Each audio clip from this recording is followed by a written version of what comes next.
Yongle, perpetual happiness. Such is the name that the third Ming Emperor would choose for himself. With unstoppable ambition, he would rise to the throne through armed rebellion against his own nephew, expand the empire, send fleets as far as Africa, personally command military campaigns, and build the legendary Forbidden City. This is the story of Zhu Di, the Emperor of Perpetual Happiness.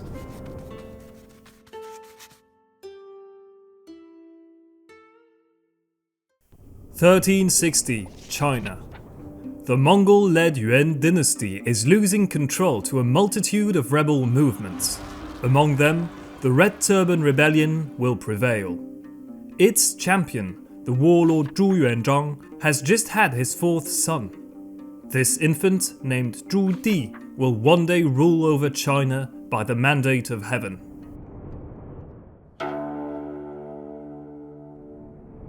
Zhu Di was born on May 2nd, 1360 in the city of Yingtian, which would later become Nanjing.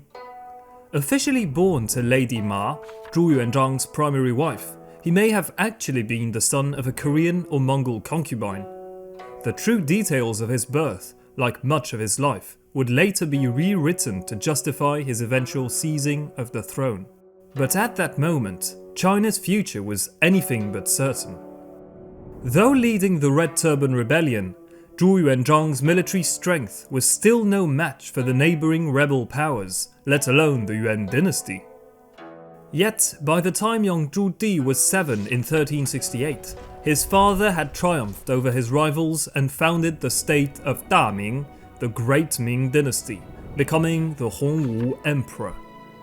As the fourth son of the emperor, it seemed unthinkable that Zhu Di would ever sit atop the dragon throne.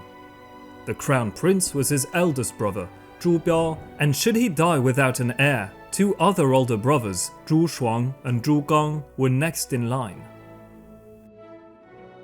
Hongwu's vision for the dynasty was straightforward. The emperor would oversee the Ming Empire, while his sons, made hereditary princes, would command military units stationed at key frontier cities, ready to defend the state and support the monarch at any hour. Laying the foundations for this system, Hongwu appointed 9 princes in April of 1370. Among them was Zhu Di, who was granted the title of Prince of Yan and given the fief of Beiping, the former capital of the defeated Yuan dynasty. But at only 9 years old, the young prince wouldn't take up residence there until a decade later. In the meantime, Hongwu focused on the education of his numerous offspring, preparing them for their roles in the future. To his father's delight, Zhu Di quickly developed a passion for military matters. Growing up witnessing his father's rise from a rebel leader to an emperor fostered the prince's own ambitious dreams. In the spring of 1374, at just 13 years old, Zhu Di eagerly participated in a military drill on horseback, foreshadowing his commitment to military life. But Hongwu had also ensured that his sons received a rigorous literary education. The young princes attended private lectures by eminent scholars such as Song Lian and Kong Ke. To further his studies, Zhu Di would soon be assigned private tutors, refining his intellectual skills. As he blossomed in the palaces of Nanjing, the young prince grew particularly close to his brother Zhu Su as he acquired advanced education and ever-growing ambition.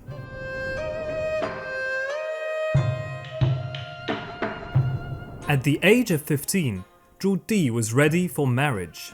Hongwu, ever the tactician, arranged a marriage between his son and the 13-year-old lady Xu, the daughter of his most trusted general, Xu Da. While the union was politically motivated, the two teenagers, married around February 1376, would prove somewhat fond of each other.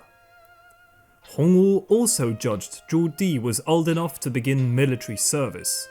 Just a month later, the young prince was sent to Fangyang alongside his elder brothers, Zhu Shuang and Zhu Gang.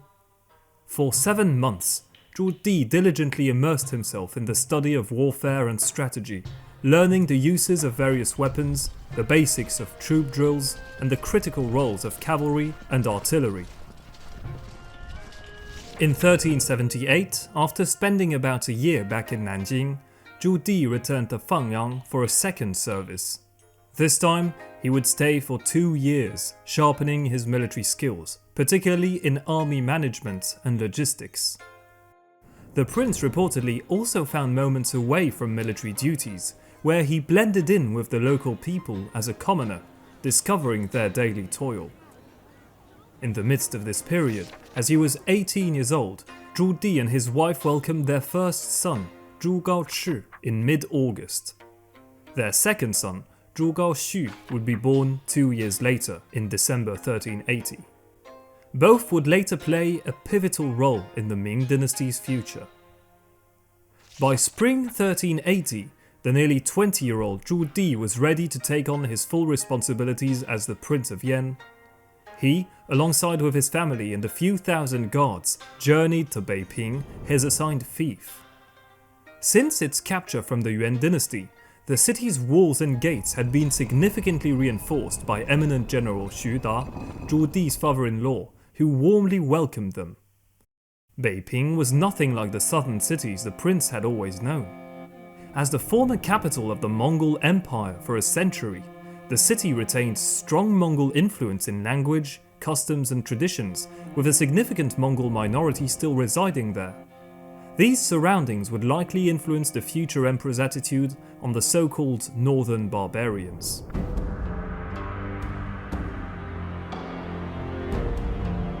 Having settled in his palace in Beiping, Zhu Di quickly adapted to his new surroundings.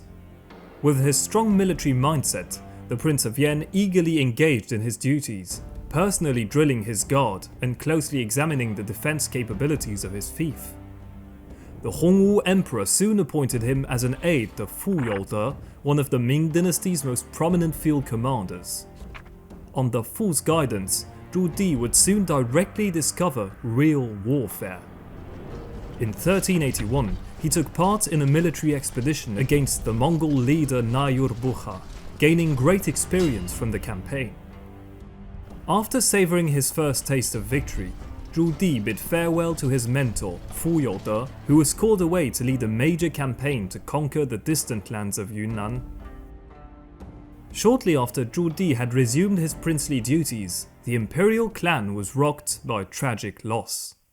In September 1382, Empress Ma passed away. As the imperial family gathered in Nanjing to mourn her death, Hongwu ordered a vast number of Buddhist monks to perform elaborate rituals in her honor. Among them was a monk named Dao Yan, the future Yao Guangxiao, whose sharp intellect caught the attention of the Prince of Yan. Zhu Di requested that Yao join his retinue and accompany him back to his fief. The following month, the monk joined the prince in the north and became part of Zhu Di's circle. Another champion of the future emperor entered the picture in 1385. General Fu Youde, having returned victorious from the conquest of Yunnan, brought with him many prisoners castrated to serve the dynasty. Among them was a 14-year-old eunuch named Ma He, placed in the service of the prince. This young boy, later known as Zheng He, would eventually command the legendary treasure fleets that sailed to Eastern Africa. However, at this point, the Prince of Yan was still far from the throne and had yet much to prove. 1387 would see Zhu Di join a major military campaign. In Manchuria, the Mongol commander Nagachu, leading the Urianghai tribe, had frequently been clashing with Ming garrisons and raiding the border. Hongwu ordered that he be dealt with, and a massive expedition of 200,000 men, including Zhu Di, was launched in January, led by General Fang Shang. By the summer, the Ming forces had successfully surrounded Nagachu and forced his surrender. This successful campaign not only provided Zhu Di with additional military experience, but also deepened his understanding of the neighbouring peoples of his fief. Experience would indeed be needed. From 1390 onwards, the Yongle Emperor, growing increasingly paranoid, initiated widespread purges of his top generals and powerful officials. In parallel, Zhu Di steadily assumed military authority in his fief, with generals now answering directly to him. In April 1390, the Prince of Yan led a successful expedition alongside his brother Zhugang, the Prince of Jin, against the Mongol leader Nayur-Bukha. Defeating and capturing both the Mongol commander and his forces, Zhu Di incorporated them into his own guard, bolstering his might. Over the next few years, Zhu Di and Zhugang conducted several military missions to suppress Mongol activities in the region. When the Prince of Jin died in April 1398, Zhu Di emerged as the pillar of the Ming armies in the north of the empire. He now also was the eldest surviving son of the Yongle Emperor, as his other two older brothers had also died. Zhu Xuan passed in 1395 and the Crown Prince Zhou Biao in 1392, propelling his teenage son Zhu Yunwen as the new Crown Prince. Hongwu, living his last weeks, sent a final message to the Prince of Yan. For repelling foreign threats and keeping the interior safe, who is there but you?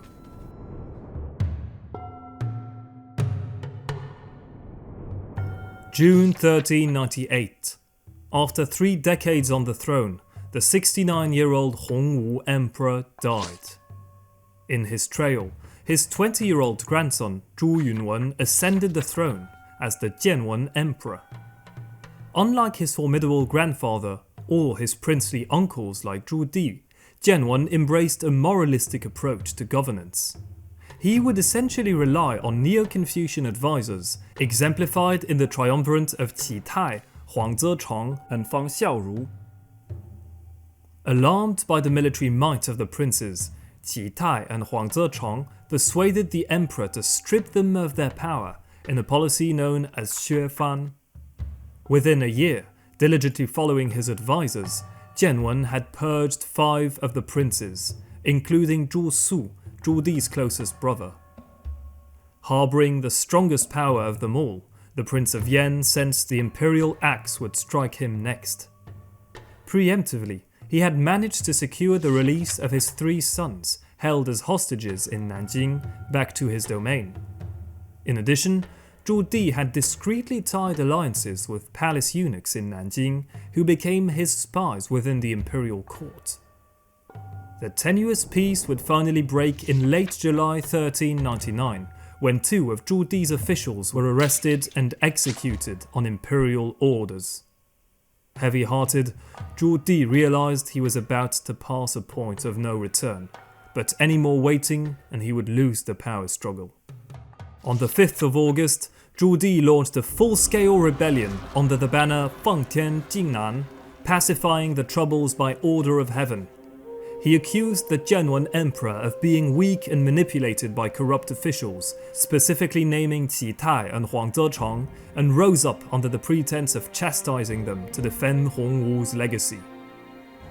For a detailed dive into the rebellion, check out my documentary on the Jingnan Emperor, links in the description. Here, I'll summarize the key events of the Jingnan Campaign from Zhu Di's perspective. The prince's first move was to seize direct control of the city of Beiping from government officials, swiftly securing neighbouring settlements as well, and successfully fending off the initial imperial counterattack in September. To further solidify his position, he bid farewell to his family as he ventured away from his fief to capture Daning, the domain of his brother Zhu Chuan, the Prince of Ning. Taking this opportunity, imperial forces rushed to assault Beiping. With his headquarters besieged, Zhu Di could lose everything. But the dire situation was contained thanks to the splendid defense orchestrated by his eldest son, the 21-year-old Zhu Gaochi. Gaochi's resilience held Beiping firm until Zhu Di's victorious return, and the imperial forces were routed. Over the next couple of years, the civil war stagnated in a grueling stalemate. The imperial forces were unable to crush the rebellious Prince of Yan, but he too made little territorial gains. Zhu Di mainly resorted to harassing the imperial armies, raiding their supply lines thanks to the crucial support of eunuch spies embedded within Nanjing's imperial palace. His family and inner circle would also prove invaluable assets in the civil war. The prince's second son, Zhu Gaoxu, in stark contrast to his elder brother, Zhu Gaochi, displayed taste and eagerness in military affairs, even saving the prince from certain capture in late May 1400 in a critical moment. Zhu Gaosui, his third son, also saw action in the war. Among his generals, the eunuch Ma He, future Admiral Zheng He, proved a skilled and invaluable commander alongside Zhu Nong. The loyal Zhang Yu, a devoted subordinate, sacrificed his life on the battlefield, after which his command passed to his son Zhang Fu, who would go on to lead the future emperor's grand campaigns. Even the Buddhist monk Yao Guangxiao, versed in military strategy, played a crucial role in advising and motivating Zhu Di throughout the campaign. With this formidable support and his unyielding ambition, the Prince of Yen not only consistently repelled the larger imperial forces, but also consolidated his might. In early 1402, Zhu Di shifted his strategy. Instead of targeting individual strongholds and provinces, he would commit to a bold direct march on the capital, Nanjing. Time and again, Zhu Di outwitted and outmaneuvered the imperial forces, steadily advancing southward. By mid-June, his army reached the northern banks of the Yangtze River. Unfortunately, his first attempt to cross on July 1st was thwarted by the sizable imperial navy. But in a critical twist, the navy's commander, Chen Xuan, defected to his side on July 3rd. With the navy at his command, Zhu Di transported his army across the river with ease, swiftly capturing Zhenjiang.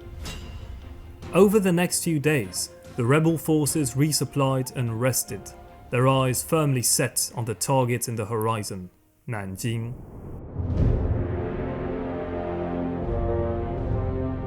The imperial court was in full panic. Despite Nanjing's formidable ramparts being the best defended in the empire, desertions on the imperial side surged, and as many as 460 government officials fled the city. A desperate peace offering by the Yongle Emperor was swiftly rejected without much consideration. Zhu Di would besiege Nanjing. By July 13th, his forces had arrived before the city walls. However, there was no need for a grand assault. In a dramatic betrayal, Imperial General Li Jinglong and the Prince of Gu, Zhu Hui, opened the Jinchuan Gate, allowing Zhu Di's army to march straight into the city. As the Prince of Yen entered Nanjing, a loyalist official reportedly jumped out of the crowd and tried to stab him, but he was swiftly cut down.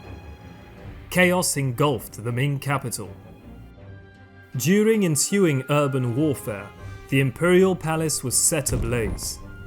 Hours later, the bodies of the Yongle Emperor, his wife and their eldest son and heir were supposedly identified among the charred remains, though their true fate remained unclear. Other survivors of the emperor's immediate family were imprisoned for life. Finally, the emperor's trusted trio of advisors would also meet a grim fate.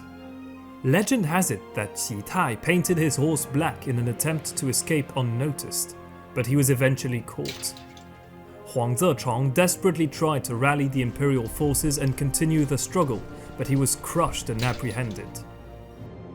After 3 years of civil war, Zhu Di had emerged victorious. Jianwen and his allies were dead or captured. Nanjing was his.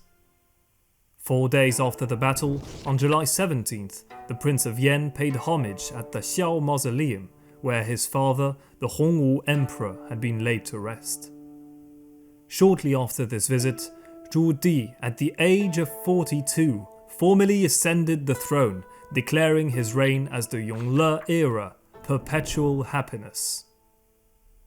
In just 4 decades, Zhu Di had risen from the 4th son of a rebel warlord into a formidable prince, and now stood as the Emperor of China. Yet, his ambitions were far from fulfilled. Over his reign, which would span 22 years, the Yongle Emperor would lift the Ming dynasty to its peak. Yet, he would also have to grapple with the realities of being a usurper, and prove the bloodshed had been justified. Stay tuned for the second part of this documentary, where we plunge into Yongle's early reign. Thank you for watching my video, I hope you enjoyed it. If so, please leave a like and subscribe to the channel. If you have any questions or requests, feel free to leave them in the comment section below.